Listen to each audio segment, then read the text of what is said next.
just opened, because this is empty, just opened the new A14 Samsung Galaxy phone. It's super nice. I love the infinite, they call it the infinite display because the actual display goes all the way to the border. So there's like literally no border, almost. The really cool thing, they tout this triple camera, and there is a triple camera. By the way, the main camera is a 50 megapixel camera. Can you believe that? 50 megapixel camera at 1.8, f1.8. You're getting so much light in there. It's super, super bright. But they say triple camera, but they always forget about the front camera. The front camera is also an 8 megapixel camera. I mean, these cameras are incredible. These phones are incredible. More and more, Samsung is making incredible phones.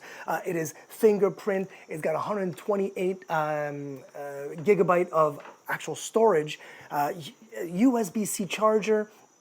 I mean, unlocked worldwide, works with Tello, T-Mobile, and Sprint in the US.